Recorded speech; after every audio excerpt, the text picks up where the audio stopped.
Les vraies voix Sud Radio, 17h-19h. Jean Dorido, remonté comme un coucou, est avec nous jusqu'à 19h sur Sud Radio. Caroline suisse. Pilastre, un coucou suisse, il est précis, il sera à l'heure. Caroline Pilastre également. Oui. Et Philippe Bilger. Tout de suite, notre premier débat dans les vraies voix. Nous parlons de cette vidéo qui a fait un énorme buzz d'Emmanuel Macron avec les youtubeurs McFly et Carlito. Nous vous posons une question sur le Twitter de Sud Radio. Est-ce que c'est bien joué de la part du président pour s'adresser aux jeunes, ou est-ce qu'au contraire c'est déplacé? Un président ne devrait pas faire ça. Pour l'instant, vous êtes 89% à répondre que c'est déplacé à vos yeux. Vous nous appelez 0826 300 300. On vous donne la parole dans quelques instants sur Sud Radio. Je le disais, cette vidéo a fait le buzz. Emmanuel Macron avait promis de se livrer à un concours d'anecdotes avec les deux youtubeurs en échange d'un buzz précédent, des youtubeurs à sa demande, qui devaient faire une chanson sur les gestes barrières. Hier, du coup, Emmanuel Macron les a reçus, en tout cas publié une vidéo où il le recevait à l'Élysée. Il leur racontait des anecdotes. C'était à eux de deviner si c'était vrai ou si c'était faux. On écoute l'une d'elles. Bonjour Kylian, c'est Emmanuel Macron à l'appareil. Ça va? Très bien, et vous? Ça va super. Je suis avec McFly et Carlito là. Et on vous adore Kylian, bravo, on vous aime. Merci, c'est incroyable. Merci de fou. T'es un monstre. Kylian, j'ai annoncé la nouvelle à nos amis, à savoir que vous alliez quitter le PSG pour l'Olympique de Marseille.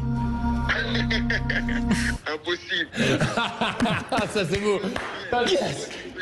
Yes. Oh, mais par contre... Attends, par contre là j'ai... Ouais, il dit jamais.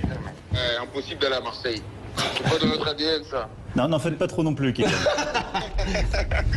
Et cette scène rigolarde a eu lieu justement en plein palais de l'Élysée. Ça va se terminer ensuite dans le parc magnifique au demeurant du palais de l'Élysée. Est-ce que c'est déplacé ou est-ce que c'était bien joué, Philippe Bilger? Alors, bon, déjà la nature de l'activité ludique elle-même, je la trouve parfaitement invraisemblable. Mais après tout, pourquoi pas agent de Kylian Mbappé. Oui, la devinette était facile. Feignant une improvisation. Mais laissons tomber tout cela.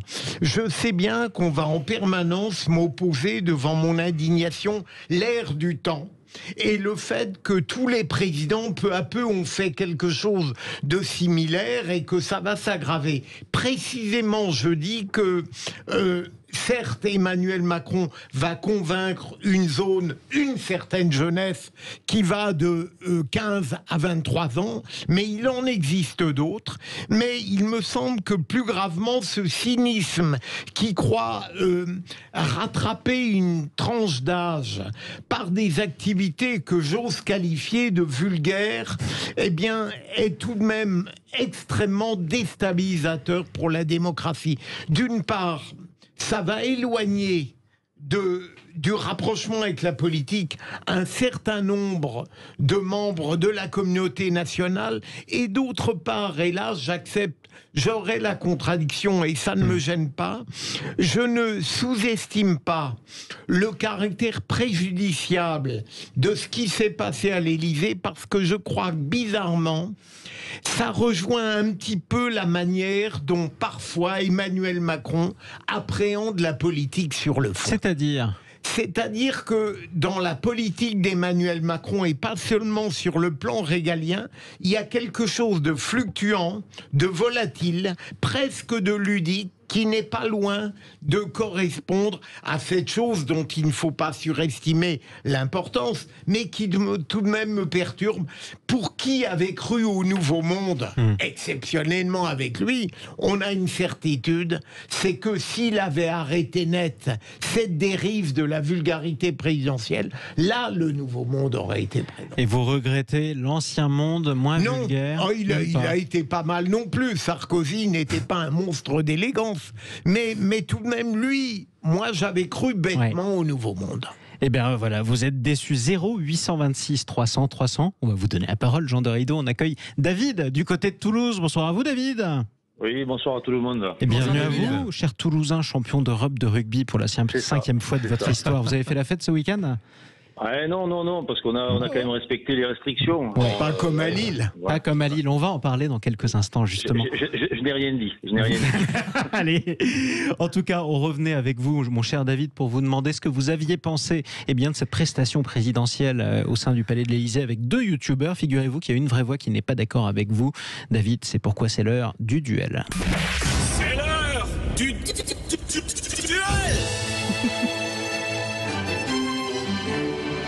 Mon cher David, vous êtes plutôt en phase avec Philippe Bilger. Vous n'avez pas apprécié la prestation d'Emmanuel Macron. Jean Dorido, lui, au contraire, est plutôt convaincu. On va commencer avec vous. Vous avez 30 secondes pour convaincre Jean Dorido, David. Pourquoi ça vous a pas plu ? Parce que ça m'a pas plu du tout, parce que pour moi la jeunesse de France c'est pas celle-là. La jeunesse de France justement elle était peut-être à Twickenham samedi, c'était Antoine Dupont, c'est Romain Ntamak. C'est cette jeunesse qui tire vers le haut, qui amène vers un idéal. Il y a d'autres youtubeurs, j'ai pas les noms, mais je pense que pour moi la jeunesse il faut la tirer vers le haut et pas l'amener vers le bas avec des pitreries. Franchement moi j'imagine pas le général de Gaulle faire ce genre de choses. Là c'est clair. Voilà. Et après, bon, Jean Dorido, oui, je sais, parce qu'il va nous amener sur le terrain de la psychologie et où il faut prendre les jeunes dans le sens du poil, il faut aller dans leur sens, etc. Ouais, moi, il me tarde le prochain. Alors, moi, il me tarde le prochain épisode. C'est Emmanuel avec Rocco Siffredi ou Emmanuel dans un salon de proctologue, peut-être. Je sais pas. Voilà. Pour vous, c'est de la télé-réalité sur YouTube, si j'ai bien compris. Restez en ligne, David. Ça, tout à fait. On va voir si le portrait chinois que vous avez fait de Jean Dorido est justifié. Tiens, Jean. Alors oui, alors est-ce que je vais emmener sur le terrain de la psychologie ? J'en sais rien. Moi, je suis touché par les propos de David. Que c'est vrai que c'est bon de tirer la jeunesse vers le haut. Toutefois, sur ce point, justement, McFly et Carlito, les goûts et les couleurs, ça ne se discute pas. Toutefois, on peut quand même signaler que c'est quand même pas Youssoupha. C'est-à-dire que le président a quand même fait mieux que la Fédération française de football. C'est des garçons qu'on aime ou on n'aime pas. Mais enfin, voilà, ils sont plutôt rigolos. Ils ont fait OK Boomer ils sont sur Internet. Ils sont plus consensuels, c'est ce que vous voulez dire. Oui, ils sont quand même, ils sont plutôt bien élevés. Ils sont plutôt, ils sont représentatifs d'une forme de jeunesse. Est-ce qu'ils la tirent vers le haut ou vers le bas ? Ça, c'est à chacun d'apprécier. Et puis, c'est vrai que je respecte l'effort du président. On sait que les jeunes ne votent pas en France. Les joueurs de rugby auxquels fait référence David, qui ont très très bien joué ce week-end, je serais curieux de savoir de façon tout à fait anonyme combien accomplissent leur devoir citoyen d'aller voter. Il y a certainement des recherches là-dessus. J'aimerais bien savoir quels sont les engagements citoyens de ces jeunes qui par ailleurs jouent très mieux au rugby. Ça vous parlez des il faut tout pour faire un monde. rugbymen. Et donc oui, je respecte l'effort du président.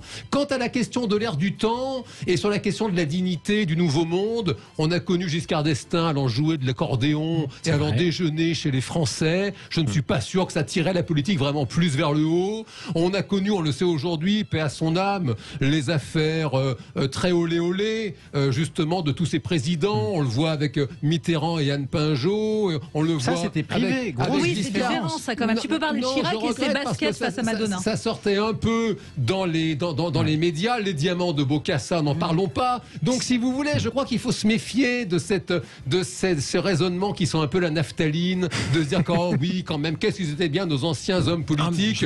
Avec tout le respect que j'ai pour le général de Gaulle, il y avait aussi des attitudes très discutables. Donc le président, il fait le boulot. Faut qu'il en profite parce qu'il va être remis sur la sellette en 2022. J'espère qu'on n'aura pas pire que ce qu'on a actuellement. Voilà. David, il nous a pas amené sur la psychologie. Le raisonnement sent un petit peu la naphtaline. Je vous laisse. Et c'était gentil de sa part. Je vous laisse y répondre. C'est un compliment. Bon, je sais pas parce que chez ma grand-mère ça sentait surtout la lavande et pas la naphtaline. C'est meilleur. C'est bien meilleur. Ça sentait meilleur. Après concernant ces deux youtubeurs, moi c'est vrai, je trouve que la fonction du président de la République, moi j'aurais jamais osé tirer la langue au président de la République, mais bon voilà. Bon, et vous avez parlé de ce fantastique rappeur pour la fédération. Youssoupha. Oui, voilà. Non, mais là c'est sûr, là c'est hors catégorie, c'est hors niveau. Là c'est stratosphérique, mais bon. Et après concernant les rugbyman, je sais pas ce qu'ils vont voter, mais par contre concernant leur engagement citoyen. Bon, je vous engage à aller voir certaines choses qu'ils font. Ça fait beaucoup moins de bruit que nos deux youtubeurs. Mais je pense qu'il y a beaucoup d'associations qui sont contentes d'avoir des Antoine Dupont, des Romain Ntamak ou des un peu plus anciens comme Vincent Clerc. Sur le plan de la générosité. C'est pas sur Sud Radio, la radio du rugby, mon cher David, que nous dirons le contraire. J'en profite, c'est pour ça. Embrassez-les, vos champions d'Europe en tout cas. On sent que vous avez été heureux de le remporter, 5e titre. Merci à vous, David. Merci à vous d'être intervenu ce soir sur Sud Radio. Caroline Pilastre. Bon, vous êtes plutôt proche. Vous êtes autour de cette table, celle qui est la plus proche du public de McFly et Carlito. Est-ce que qu'Emmanuel Macron vous a convaincu de voter pour vous après sa prestation ou pas du tout? De voter pour moi? Ouais. Non, de voter pour lui. Mais c'est très Moi, gentil je vote pour lui. Caroline, en tout cas. De voter Merci pour lui. beaucoup. Non, je m'arrête pas à ça. Alors, sans vouloir faire ma réac, honnêtement, j'ai trouvé cette séquence hallucinante parce que j'ai un rapport aussi aux institutions qui est très respectueux. Je n'aime pas le mélange des genres, pour tout vous dire. Je n'ai rien contre ces youtubeurs qui sont suivis par, comme vous le disiez, des millions de followers. C'était assez sympatoche. Mais ok, Monsieur Macron est un président jeune, un président branché, qui a voulu être dans le coup. S'il avait vraiment voulu jouer cette carte à fond du jeunisme, il avait qu'à, dans ces cas-là, porter un jean, des sneakers et un t-shirt et faire ça en dehors de l'Elysée. Et là, on aurait été à la cool attitude, one again totale. Non, mais disons que l'Elysée m'a posé un problème. Dans ce sens-là, on sentait qu'il voulait parler aux jeunes, qu'il avait envie de les rallier à sa cause. Évidemment, pour qu'ils votent, il a pris 8 points auprès de la jeunesse. Maintenant, à savoir si ces jeunes vont voter pour lui, ce qui n'est pas forcément dit. Ils ont fait jusqu'à présent 8,5 millions de vues, ça va augmenter jusqu'à 15-20 millions. Donc c'était un coup de com'. Est-ce réussi, pas réussi?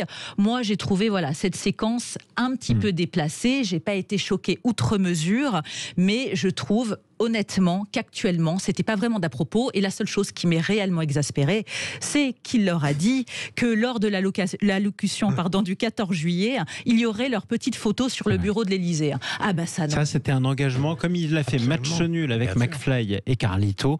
Eh bien eux, ils ont un défi qui est de faire un tour d'avion avec la patrouille de France le jour du 14 juillet. Lui, le jour de l'allocution, il y aura la photo de McFly et celle de Carlito juste à côté du président de la République quand il s'adressera à la nation. Philippe Bilger. Je trouve que c'est lamentable et je vais battre ma culpe. Ça rejoint même des vulgarités plus modestes. Un jour, quand j'étais avocat général, et ça reste un vrai regret chez moi, je sors d'un dîner relativement arrosé, une ambiance très sympathique, et j'ai à faire un réquisitoire le lendemain, et on parlait de séries à la télévision, Amour, gloire et beauté. Et comme un imbécile, je dis à l'une des femmes, je vous promets, demain, dans mon réquisitoire, je dirai Amour. Vous avez fait comme ça? Un crétin, je l'ai fait. Vous avez fait ça? J'espère n'avoir pas dérogé à l'honnêteté, à la rectitude de l'avocat général. Mais je devrais être plus indulgent à l'égard de certains paris. Vous avez fait une dédicace dans un réquisitoire. Non, mais c'est arrivé, Jean-Marie, de manière plausible. Ça peut arriver, les journalistes. C'était un univers, ça n'est pas un univers à la luxe, amour et beauté, mais c'est terrifiant. C'est arrivé, j'espère, de manière assez logique, mais c'était bête. Mais écoutez, j'accueille à bras ouverts votre aveu, mais c'était quel type d'affaire? Vous vous en souvenez? Une affaire des coups mortels dans une cité où la misère était éclatante, quoi. Mais donc, vous voyez... Vous avez respecté le pari. Voilà, donc, que celui qui n'a jamais... défi. Voilà, que celui qui n'a jamais jeté, jette la première pierre. Je n'étais pas président, c'est vrai. Voilà. Et comme ça. Écoutez, votre honnêteté est accueillie à bras ouverts.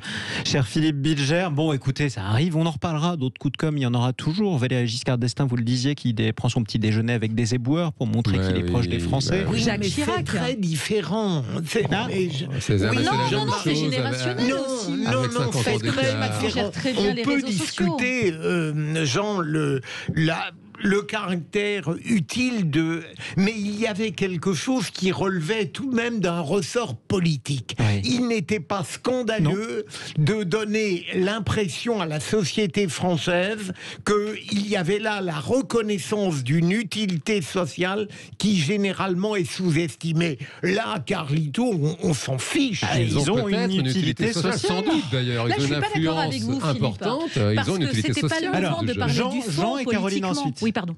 Jean, l'utilité sociale d'un youtubeur, est-ce qu'ils servent à quelque chose? Ce sont des clowns ou c'est comme D'abord, même les clowns ont une utilité sociale, même les rois avec leurs bouffons. Et oui, avec autant de jeunes qui les suivent, ils ont de toute façon une utilité, ne serait-ce que de par leur influence. Le fait qu'ils soient avec le président, on peut espérer que ça va effectivement influencer positivement les jeunes. Quant à la politique spectacle, justement pour revenir à la cour du roi, déjà à l'époque, l'époque, il y avait le lever du roi, le coucher du roi, Oui. et est-ce qu'il a bien allé à la selle, etc. Oui, Enfin, mais je crois qu'il y a quel toujours, rapport, Jean ? mais il y a toujours une nécessité de spectacle, de mettre en scène le pouvoir. Et là, on a un président, voilà, qui met en scène un échange avec des jeunes Jean, influents. c'est un pur clientélisme. Lorsque le Giscard d'Estaing va déjeuner ou inviter... aussi, tout autant. Mais non, mais il donne une Philippe et ensuite importance Caroline, mais à une rapide. profession Ouais. qui est méprisée. Bah, Et il a le tout sa raison, youtubeur, la parlez pour vous, moi, je n'apprécie pas les Philippe. éboueurs, moi. Souvenez-vous, Caroline parce que là, vous Pilastre. l'avez pas donné cette anecdote, mais Jacques Chirac avait bien porté des baskets, Jacques Chirac, Ouais. qui portait peu de baskets, excusez-moi, quand Madonna est venue. Donc c'était pour parler aussi à une certaine jeunesse. d'accord. On fait en fonction de sa génération. Macron a 43 ans, c'est le président de la Startup Nation, donc Yes. il y a une corrélation avec It is. les réseaux sociaux qu'il maîtrise à la perfection. Maintenant, je vous le dis, moi je suis un peu plus jeune que Macron, mais je suis de la génération Macron, et ça m'a un peu gênée, parce que j'ai eu l'impression vraiment que c'était une séquence de fiction, de télé-réalité. Surtout, il n'y avait rien d'improvisé, donc il y avait un peu quelque chose aussi de Et le l'ordre de la contenu- manipulation. Et le contenu était nul. Oui, mais on ne peut pas aussi reprocher qu'il n'ait pas fait de politique. Ça n'était Ah pas non, le moment mais on pour aurait- avoir le fond politique. On aurait pu, Caroline, traiter cette partie de la jeunesse autrement. Entièrement d'accord, et ne pas le faire à l'Élysée. Moi, c'est ça On qui m'a verra choqué la au niveau suite du lieu. Dans aussi. un prochain épisode du président ou de ses adversaires sur YouTube avec McFly et Carlito. Rappelez-vous, chers amis qui nous écoutez, le 14 juillet, vous aurez probablement une allocution présidentielle d'Emmanuel Macron. Regardez bien à côté du président dans son bureau, il y aura deux petites photos. L'une, c'est McFly, l'autre, c'est Carlito. Je vous laisse chercher qui est qui sur Google si vous n'êtes pas adepte de YouTube. On vous posait cette question. Est-ce que c'était bien joué ou est-ce que c'était déplacé de la part du président? Vous répondez à 87% d'entre vous que c'est déplacé. Tout de suite, notre deuxième débat.